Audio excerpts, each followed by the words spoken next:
ఆంధ్రప్రదేశ్ రాష్ట్ర కూటమి ప్రభుత్వం ఎండియు వాహనాల్ని రద్దు చేసి నేరుగా రేషన్ షాప్ నందు రేషన్ కార్డు లబ్ధిదారులకు నిత్యావసర సరుకులు పంపిణీ చేయడానికి కూటమి ప్రభుత్వం నిర్ణయం తీసుకోవడం వల్ల కుప్పం రేషన్ షాప్ డీలర్లు హర్షం వ్యక్తం చేస్తూ రేషన్ డీలర్ల సంఘం అధ్యక్షులు వేణుగోపాల్ ఆధ్వర్యంలో కుప్పం మండలం తహసీల్దార్ కార్యాలయ ఆవరణంలో ముఖ్యమంత్రి నారా చంద్రబాబు నాయుడు చిత్రపటానికి పాలాభిషేకం చేయడం జరిగింది।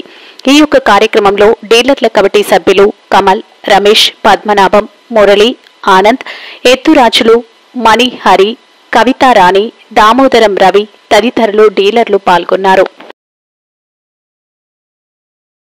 అందరికీ నమస్కారాలు। ఈరోజు కూటమి ప్రభుత్వం మంచి నిర్ణయం ఇచ్చింది। అలాగే రేషన్ షాప్ డీలర్లకు పాత వ్యవస్థను తెచ్చి రేషన్ షాప్ డీలర్లకు మంచి గౌరవం ఇస్తూ ఉంది।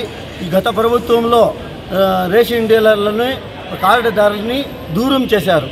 ఆ వ్యవస్థ నుంచి ఇప్పుడున్న కూటమి ప్రభుత్వం రేషన్ డీలర్లు రేషన్ కార్డుదారుని దగ్గర ఇచ్చేసి గౌరవిస్తున్నారు। ప్రత్యేకంగా మనం చంద్రబాబు నాయుడు గారు రేషన్ డీలర్లకు ముందు నుంచి కూడా గౌరవిస్తారు। 30 పైసలు ఉన్న కమిషన్ని కేజీకి ₹1 చేసిన ఘనత చంద్రబాబు నాయుడు గారు ముఖ్యమంత్రి గారు చేశారు।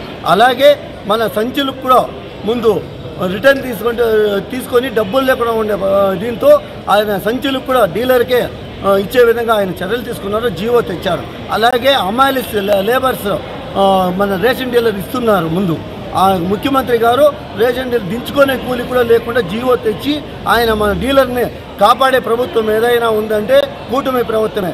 ఈరోజు నిత్యావసర వస్తువులు డీలర్ తరపున ఇవ్వడం అనేది మాకు గర్వకారణంగా ఉంది। మాకు ఇచ్చిన డీలర్లకు ఇచ్చిన గౌరవంగా అనిపిస్తూ ఉంది। మేము కూడా సక్రమ మార్గంలో నిత్యావసర వస్తువులు కార్డుదారులకు అందిస్తామని మా డీలర్ తరఫున నేను విన్నపం చేసుకుంటున్నాను। అలాగే మేము డీలర్లందరూ ఈ ప్రభుత్వానికి మేము సహకరించి రుణపడి ప్రభుత్వం ఏం చెప్పిందో ఆ విధంగా డీలర్లు కూడా ప్రజలకు మంచి అందుబాటులో ఉండి మేము సర్వీస్ చేస్తామని విన్నపం చేసుకుంటున్నాం।